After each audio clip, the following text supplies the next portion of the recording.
Good afternoon, everyone. Thank you for coming on such short notice.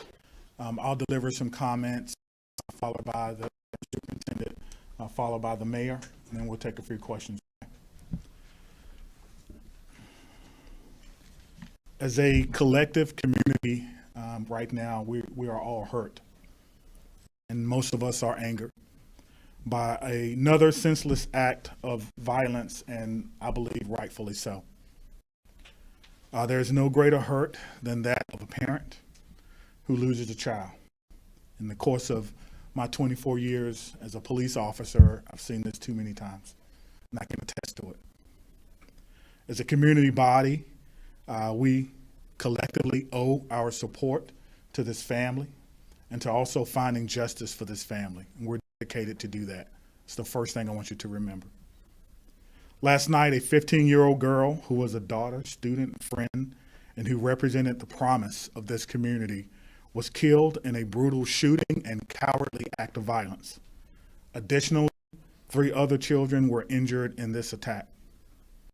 Our officers arrived at the Harmony apartment complex around 8:30 p.m.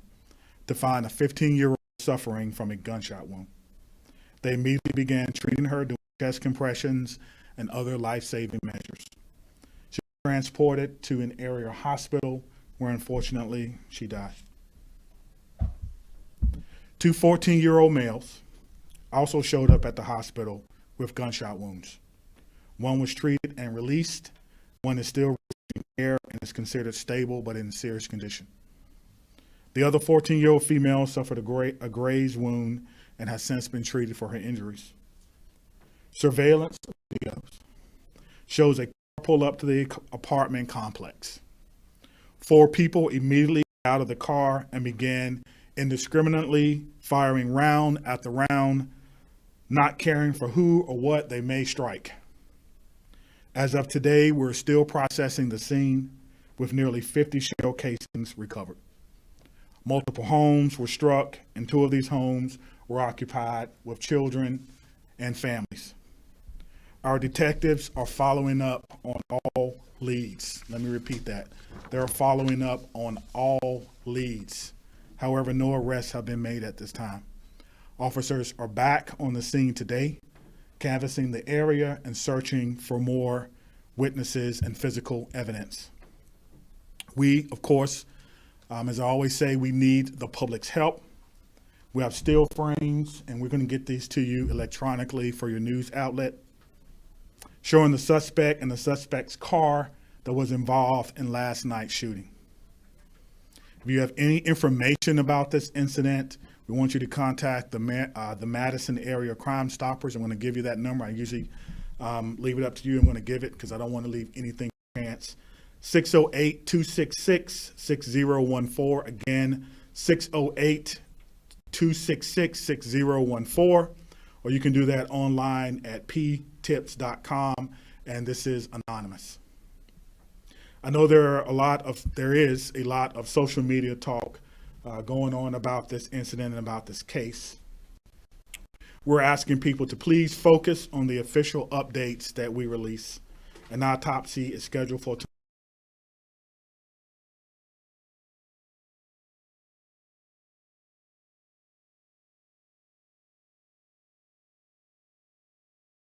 and community member who we've lost. All of the victims are young and they live in the area. The victims were also students within the Madison Metropolitan School District. We are providing extra patrol outside of MMSD schools today. As a former public school teacher, I can assure you that the staff are offering as much support as they can to the students. Joining us now is MMSD Interim Superintendent. Thank you, Chief Barnes. In the Madison Metropolitan School District today, we want you to know that we care about our community, and our community is hurting right now. There was a tragic death last night of an East High School student due to gun violence. And we know that when violence and challenges happen in the community, the impacts carry over into our schools. Today, school staff have been helping our students process a wide range of emotions. Our student services teams are providing supports for both students and staff members. And these supportive measures will be in place for as long as our communities are in need. I want to thank our external community organizations who have been mobilizing to provide supports to students and families outside of school and in our neighborhoods. To reiterate, this was an isolated situation. There will be increased presence in our neighborhoods around some of our schools, although no specific threats of violence exist. Our Office of School Safety and our school security assistants continue to provide direct support to our schools. Today and always, we remain committed to providing safe and supportive environments for all of our students and staff. There are no words to describe the immense impact of this tragedy. However, our school district and our city is a united community. We are all interconnected. We will process this together, and we will look out for each other together.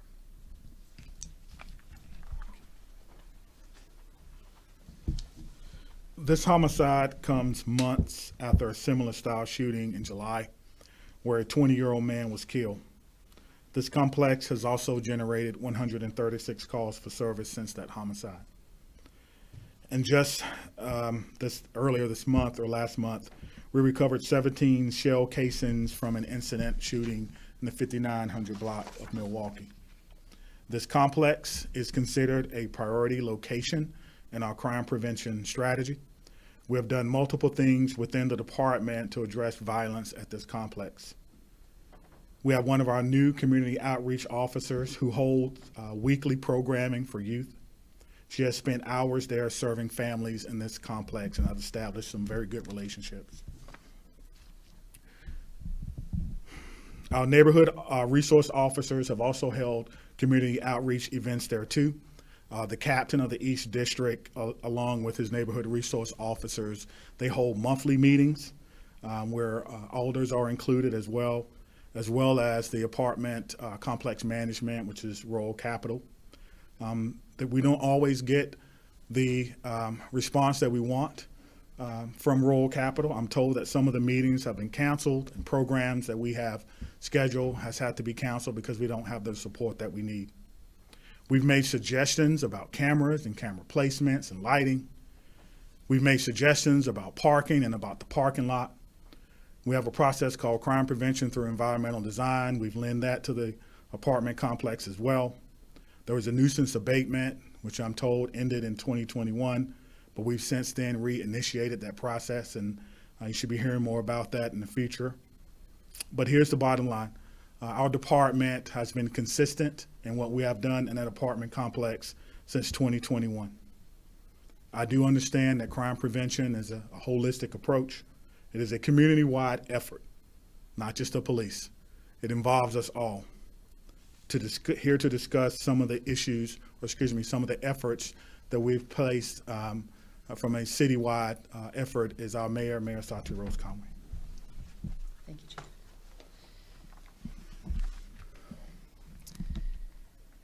The death of a child is the worst thing that any city faces. It shocks our sensibilities. It hurts our hearts. And my thoughts are with the family, the friends, the classmates, and the neighbors of these young victims. Our entire community is in mourning for the young girl that was killed.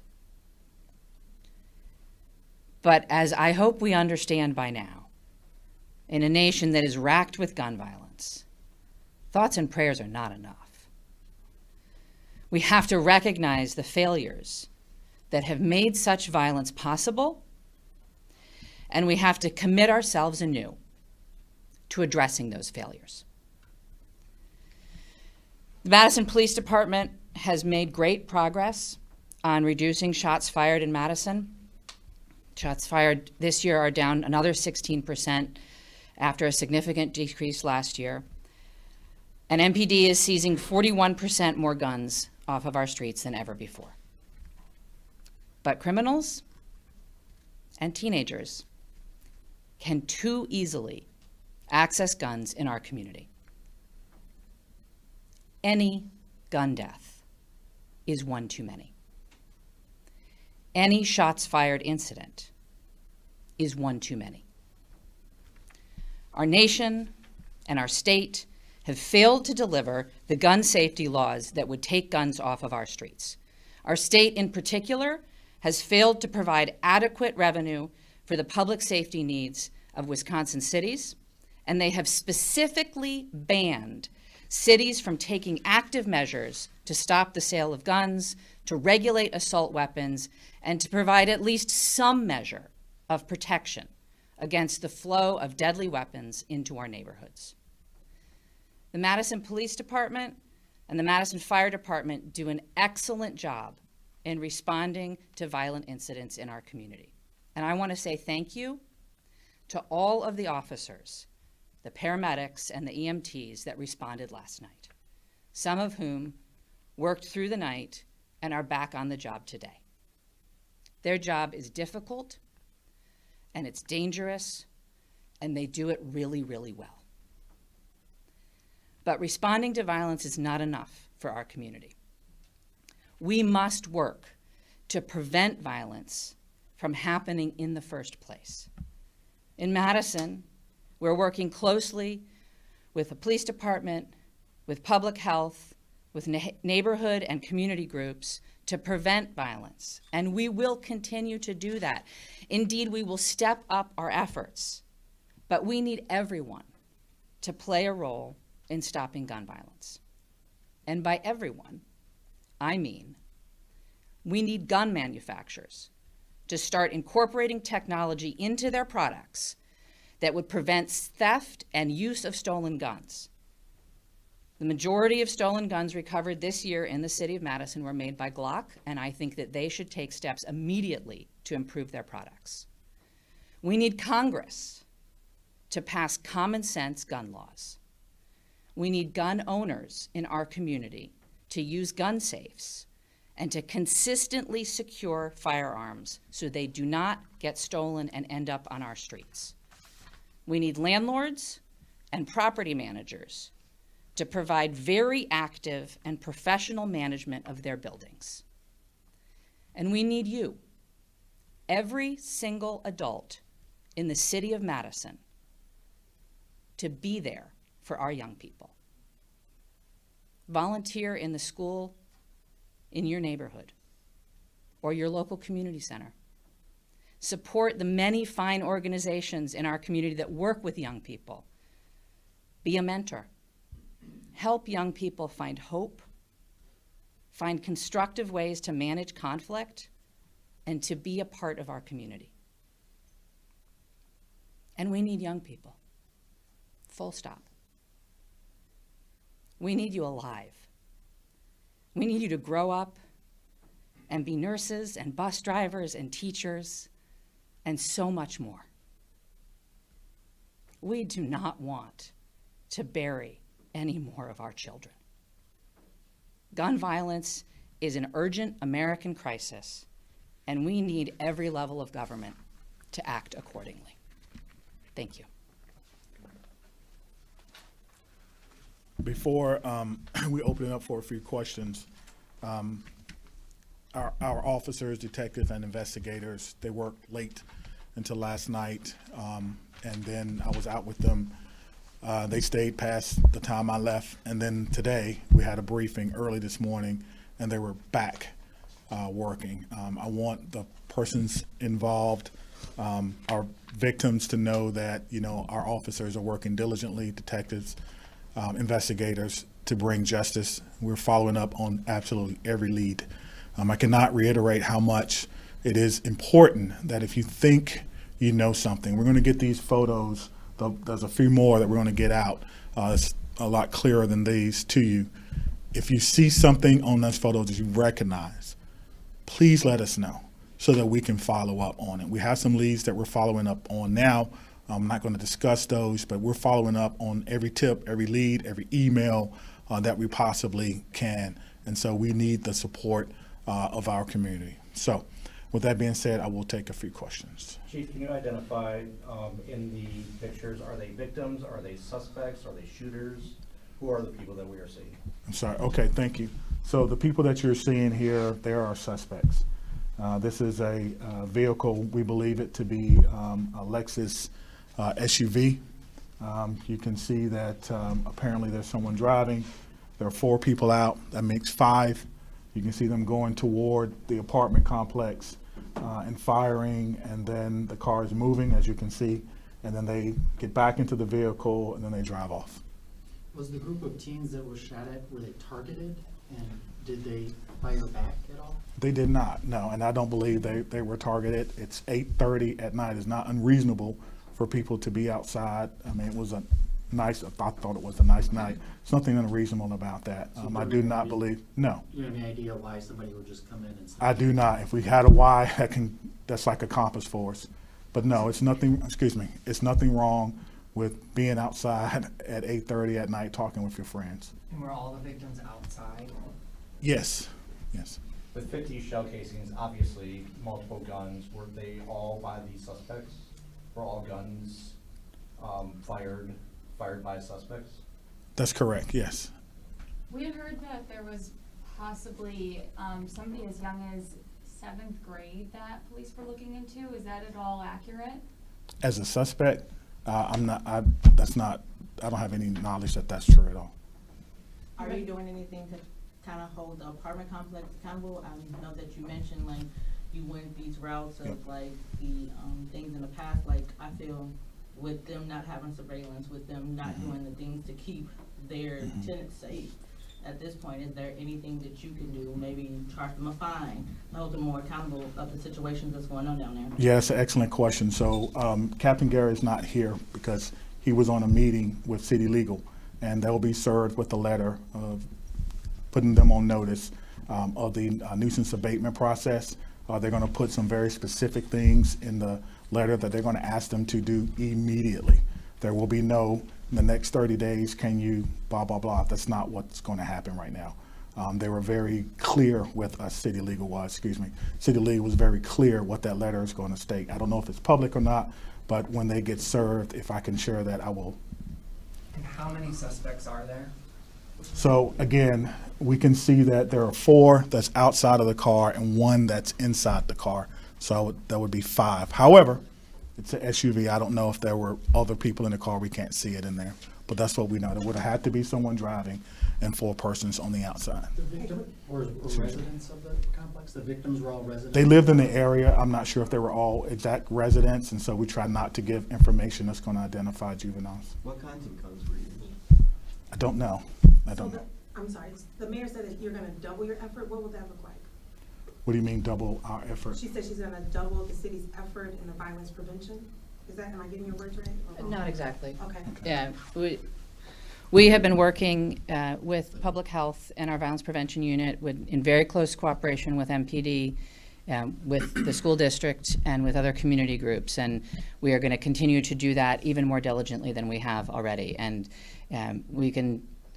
that looks like a lot of different things, including the work that we're doing to hold the property managers accountable for improvements that they need to make. But there is a number of different pieces of work, and the chief talked about some of them. There's other programming that is happening in the complex, and hopefully more to come. But that work is done largely through the violence prevention unit in public health, in clear communication and cooperation with MPD. Chief, are there any indicators that the shooting is connected with the other shooting on Milwaukee earlier? No, not at all. No. Is there Not any at this time. connection to the one in Meadowlands apartment complex? No, we don't have any connections at this time, no.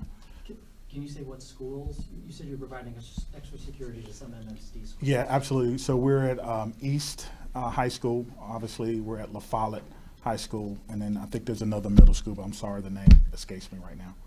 But we can get you that. Whitehorse. I'm sorry. Middle School. Thank you so much. For the families that live here, that they've seen this happen in July and now this time, I mean, 8:30 is fairly early. I mean, someone could be walking their dog, taking their kid home from practice, whatever it might be, that aren't feeling safe right now. What's your message? Yeah, so that's a good point, but consider this. You know, people were out. and people did get hurt. And there's nothing wrong with being out, in my judgment, at 8:30 talking to your friends. And so, we really, in my judgment, whether you are, a visitor or whether you live there, we want everyone to feel safe. And I just want the community, and thank you for that question, I want the community to know that, again, we have been working extremely hard in this complex, but we don't always get, the help that we need. But I do believe we're going to get that now, working with City Legal. Again, we've increased patrols, of course, in the area. You're going to see officers out there. We do something called our COPA patrols, and the captain has been really instrumental in measuring that dosage, meaning how much do we need to be in there so that people feel safe, but they don't feel over-policed, and we've done that, or Captain Garrett's done an excellent job of that. The Alder in the area, Alder Derek Fields, has been in constant contact with us since then, and of course, we do weekly programming there with the officers that we have. So we want people to feel safe. But I will say that if you live in that apartment complex, you also have to hold everyone accountable, including me. Hold me accountable, hold the city accountable, hold the apartment managers accountable. If you're paying your rent to them, you have a right to be safe. And when people say that these are some things that you can do to help keep people safe, your parking lot design isn't right. They have an obligation, in my judgment, to fix that. And that's what we want, because this is, to me, senseless. So I will take one more question, and then we're going to move on. Superintendent, so you stated that you guys are doing the efforts and the police to put people within middle schools. Do you have like some type of anonymous tip line for some of the kids? Because since this is something that's happening within the youth, is it a way that they could feel safe to give us clues and tips or how to even fix this problem or even address this problem? Thank you for the question. We have staff in our hallways today listening to students, talking to students. We know it's important to be doing that immediately and not let time pass. We also have an app at school that students can use if they want to provide confidential information. But we have deployed our student services staff from central office to be in all of the schools that we believe there may be an impact. Can we get a person from Focus Interrupted to comment on this latest? They don't have to, but. For Ariel. Okay, they don't want to comment, but let me say thank you to Focus Interruption. When we call, they come to help us. Thank you to Madison School District. Thank you, Mayor, so much for your comments. Thank you to the men and women of the Madison Police Department who really not going on a lot of sleep, but that doesn't matter to us. And thank you to the community. We need your help. We're going to follow up on every lead. Remember that Crime Stoppers tip, number, line, or contact your local NRO, contact your local pastor, community leader, whoever it may be that you trust to give information so we can get that information and follow up on it. I believe we're going to work diligently on this one to resolve it. So thank you so much for covering this. Thank you.